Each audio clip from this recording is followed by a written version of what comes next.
Friends, आइए आज हम लोग इस वीडियो में फिजिक्स से संबंधित कुछ प्रश्न उत्तर देखेंगे जो आगामी परीक्षाओं के लिए काफ़ी महत्वपूर्ण साबित होंगे। तो चलते हैं पहले क्वेश्चन की ओर। देखिएगा, पहला क्वेश्चन कह रहा है कि प्रोटॉन का द्रव्यमान जो है, प्रोटॉन का द्रव्यमान कितना होता है? 1.67 × 10⁻27 kg होता है। ठीक है, और वही पूछा ग्राम में, तो 1.67 × 10⁻24 ग्राम। ठीक है, यानी 3 में 0 कम हो गया है। तो प्रोटॉन का द्रव्यमान कितना होता है? 1.67 × 10⁻27 kg। वही अगर इलेक्ट्रॉन का द्रव्यमान की बात किया जाए तो 1.6 × 10⁻19 कूलम आवेश होता है। ठीक है, आगे देखते हैं।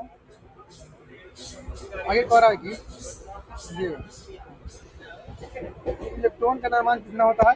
तो 9.2 × 10⁻31 kg होता है। और ग्राम में कहेगा तो क्या करेंगे, इसमें कम कर देंगे। ठीक है, तो 9.2 × 10⁻28 ग्राम होता है। वही अगर प्रोटॉन के द्रव्यमान की बात किया जाए तो 139 गुने इलेक्ट्रॉन का द्रव्यमान, 139 गुने इलेक्ट्रॉन का द्रव्यमान होता है। आगे देखिएगा,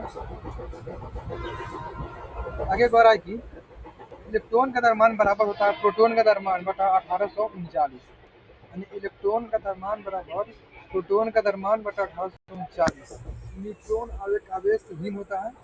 आवेश का सही मात्रा कूलाम होता है। सीजीएस मात्रा के स्टेट कूलाम होता है। ठीक है, आगे कह रहा है कि आवेश का मात्रा के एम्पियर सेकेंड भी होता है। आवेश का मात्रा एम्पियर सेकेंड होता है। आवेश का मात्रा एम्पियर सेकेंड होता है। आवेश का मात्रा एम्पियर सेकेंड होता है। विद्युत वाहक बल का मात्रा वोल्ट होता है। विद्युत वाहक बल का मात्रा वोल्ट होता है। विद्युत वाहक बल का मात्रा वोल्ट होता है। विभव का मात्रा वोल्ट या जूल सेकेंड होता है। वोल्ट या जूल सेकेंड होता है। वोल्ट या जूल सेकेंड होता है। उसी तरह आगे देखिएगा, है कि ईएमएफ का मान कभी भी शून्य नहीं हो सकता है धारा प्रवाह शून्य होने पर भी। ईएमएफ का मान कभी भी शून्य हो सकता है धारा प्रवाह होने पर भी। विद्युत बल रेखाएं धनावेश से शुरू होकर ऋणावेश पर खत्म होती है। यानी विद्युत जो बल रेखाएं होती है वह धनावेश यानी पॉजिटिव से शुरू होती है और नेगेटिव पर खत्म होती है। आगे कह रहा है विद्युत बल रेखाएं एक दूसरे को नहीं काटती है। विद्युत बल रेखाएं एक दूसरे को नहीं काटती है क्योंकि काटे गए बिंदु पर विद्युत क्षेत्र की दो दिशा होगी जो संभव नहीं है। लेंज का नियम ऊर्जा संरक्षण के परिणाम है। लेंज का नियम ऊर्जा संरक्षण के नियम का परिणाम है। विद्युत क्षेत्र की तीव्रता, विद्युत क्षेत्र की तीव्रता जो है, विद्युत क्षेत्र की तीव्रता का सही मात्रा, विद्युत क्षेत्र की तीव्रता का सही मात्रा न्यूटन कूलम। विद्युत क्षेत्र की तीव्रता के सही मात्रा न्यूटन कूलम या न्यूटन पर कूलम होता है। विद्युत क्षेत्र की तीव्रता के सही मात्रा का न्यूटन पर कूलम होता है। किसी खोखले गहराई की,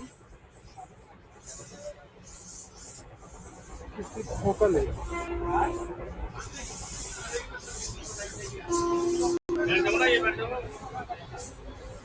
किसी खोखले चालक के अंदर विद्युत क्षेत्र की तीव्रता शून्य होती है। क्या होती है? शून्य होती है। विद्युत धारा का ये सही मात्रा, विद्युत धारा का ये सही मात्रा एम्पियर या एम्पियर सेकेंड होता है। 1 एम्पियर बराबर 6.28 × 10⁻18 इलेक्ट्रॉन होता है। विद्युत धारा हमेशा बंद परिपथ में होता है। विद्युत धारा हमेशा बंद परिपथ में होता है। विद्युत धारा हमेशा बंद परिपथ में होता है। तो ये रहा फिजिक्स का इम्पोर्टेंस क्वेश्चन और उसके साथ आंसर भी। तो आई होप, मैं ऐसा करता हूँ कि इसमें आपने फिजिक्स के बहुत सारा आंसर और क्वेश्चन दोनों सीख लिए होंगे। तो फिर मिलते हैं अगले वीडियो में। जय हिंद, जय भारत।